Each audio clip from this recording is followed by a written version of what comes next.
আসসালামু আলাইকুম। আমি ফারিয়া। আমার ফারেস ফ্যামিলি ব্লগ চ্যানেলে সবাইকে আরও একবার স্বাগত জানাচ্ছি।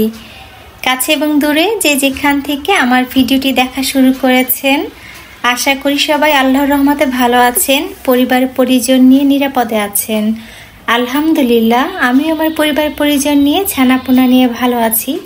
সকালের নাস্তা থেকে আপনাদের সাথে ভিডিও শেয়ার করছি।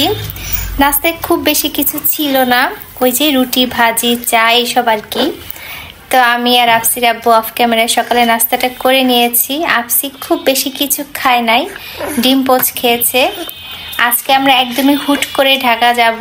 আফসির আব্বুর একা যাওয়ার কথা ছিল একটা বিশেষ কাজে। তা আমি আর আফসি বললাম আমাদেরও নিয়ে চলো, আমরা একটু যাই ঘুরে আসি, অনেক দিন ঢাকা যাওয়া হয় না।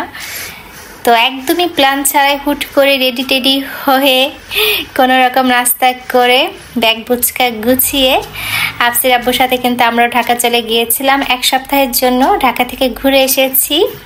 চলুন আজকে আপনাদেরকে প্রথমেই মনে করিয়ে দিতে চাই, আমার ভিডিওটি যারা দেখা শুরু করেছেন প্লিজ একটা লাইক দিবেন যদি আমার ভিডিওর কোনো অংশ ভালো লাগে। আর যারা প্রথম আজকে আমার ভিডিও দেখছেন, আমার চ্যানেলে নতুন, আমার ভিডিওর কোনো অংশ ভালো লাগলে আর যদি মনে হয় আমার চ্যানেলটি সাবস্ক্রাইব করে রাখার উপযুক্ত, প্লিজ আমার চ্যানেলটি সাবস্ক্রাইব করে পাশে থাকবেন। আমরা কিন্তু সকাল 8টার দিকে রেডি টেডি হয়ে চলে যাচ্ছি ঢাকা। অনেক সময় দেখা যায় খুব প্ল্যান করে কোনো সিদ্ধান্ত নিলে মানে কোথাও যাওয়ার অনেক সময় ক্যান্সেল হয়ে যায়। আমার বেলায় কিন্তু অনেকবার হয়েছে। আবার হুট করে সিদ্ধান্ত নিয়ে কিন্তু আমি অনেক জায়গায় অনেকবার চলে গিয়েছি। আমার ক্ষেত্রে এটা অনেকবার হয়। তো 15 মিনিটের মধ্যে কিন্তু সিদ্ধান্ত নিয়েছিলাম আমরাও যেতে চাই তোমার সাথে। আফসির আব্বু কিন্তু রেডি হয়ে নিচে চলে এসেছিল। পরবর্তীতে ফোন দিয়ে বলেছি যে আমরাও যাবো, তুমি যেও না। তো 15 মিনিটের মধ্যে বাচ্চাদেরকে ঘুম থেকে তুলেছি, ব্যাগ বুচকা গোছানো থেকে শুরু করে ওদেরকে তাড়াহুড়া করে নাস্তা করানো, তো সব কিছু করে কিন্তু আমরা এই যে ঢাকা যাচ্ছি। আমরা ঢাকা যাওয়ার পথে কিন্তু অনেক জ্যাম ছিল। সকাল 8টার সময় রওনা দিয়েছিলাম, কিন্তু উত্তরায় যেয়ে অনেক বেশি জ্যামে পড়েছিলাম। আর সকালবেলা মিষ্টি একটা রোদ ছিল, তো মিষ্টি রোদে আমার ছোট্ট ছানাকে বলছিলাম যে বাবা রোদ খাও, ভিটামিন ডি খাও। তবে সকালবেলা রোদটা কিন্তু বাচ্চাদের জন্য অনেক ভালো। আমি চেষ্টা করি যখন বাসাতে থাকি ছাদে নিয়ে যাওয়ার জন্য বাচ্চাকে, সকালবেলা একটু মিষ্টি রোদ খাওয়ানোর জন্য।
তিনশো ফিটের অপূর্ব রাস্তা দেখতে দেখতে আমরা চলে এসেছি পিঙ্ক সিটি, আবারও আগের বাসাতে।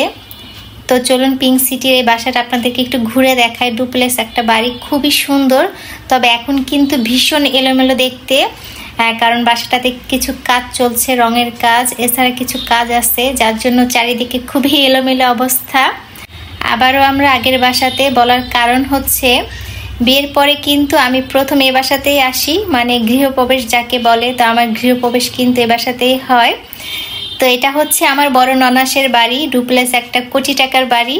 তো পিঙ্ক সিটিতে কিন্তু প্রতিটা বাসায় ডুপ্লেক্স, আর অসম্ভব সুন্দর দেখতে। আর প্রতিটা বাড়ির রেটই একদমই আকাশ ছোঁয়া, কারণ 300 ফিটের এখন চারিদিকে উন্নয়ন। আগে পিঙ্ক সিটিতে 3 কাঠা বা 5 কাঠা বাড়ির যে দাম ছিল, এখন কিন্তু সে দাম নাই, এখন অনেক বেশি দাম। তো অনেক বেশি ডিমান্ড এখন পিঙ্ক সিটিতে বাড়ি ঘরের, আর ভাড়াও কিন্তু অনেক বেশি। উপরে 3টা বেডরুম, একটা মাস্টার বেডরুম সহ।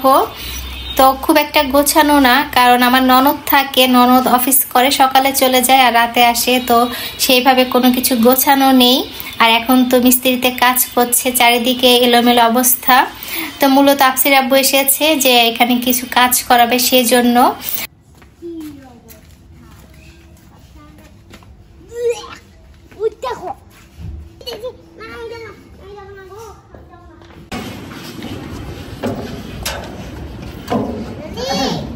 তোমার আসার দরকার নাই, থাকো নিচে, উপরে আইসো না।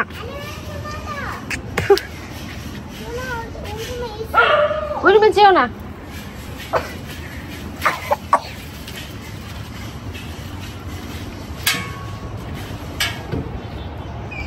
এই দেখো একটা বিড়াল।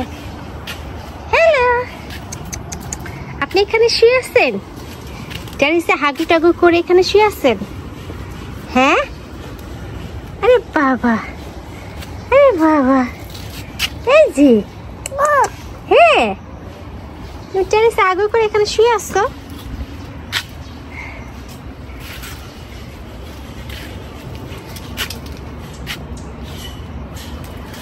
হয়েছে বাবা, আর হয়েছে।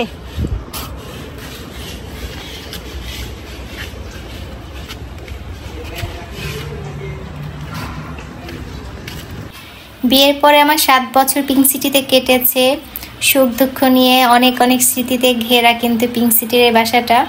এই ছাদে আমি অনেক গাছপালা লাগিয়েছিলাম। এই যে ড্রাগন গাছটা দেখতে পাচ্ছেন, এটাও কিন্তু আমার হাতের লাগানো। এখনও অনেক গাছ আছে পিঙ্ক সিটিতে, যে গাছগুলো আমি নিজে লাগিয়েছিলাম। তো যখন পিঙ্ক সিটি যাই, তো আসলে অনেক কথা মনে পড়ে, অনেক স্মৃতি মনে পড়ে, যে অনেকগুলো বছর আমি পিঙ্ক সিটিতে কাটিয়েছি। ভালো লাগে, গেলে ভালো লাগে, অনেক কিছু মনে পড়ে।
Meow. Meow.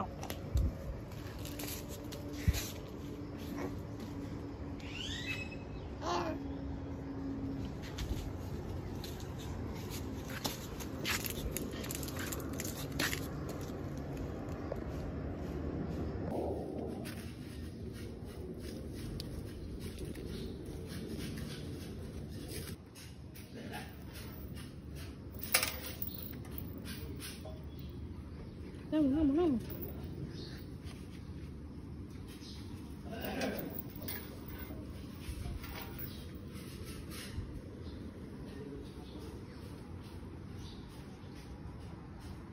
আমার ছোট্ট ছানা এই বিড়ালের বাচ্চাটাকে দেখে কি পরিমাণ যে খুশি। আর এই বিড়ালটাও কিন্তু অনেক মিশুক, অনেক কিউট দেখতে। আমার ননদের মোট 4টা বিড়াল, 3টা বাইরে দিয়ে থাকে আর এই কিন্তু ছাদে থাকে, ঘরে থাকে। তো এই বিড়ালের বাচ্চাটা আসলে অনেক কিউট দেখতে। তো এতক্ষণ আমার সাথে থাকার জন্য সবাইকে অনেক ধন্যবাদ জানাচ্ছি।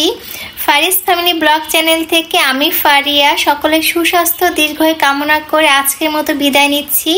সবাই অনেক ভালো থাকবেন, নিরাপদে থাকবেন। আল্লাহ হাফেজ। আসসালামু আলাইকুম।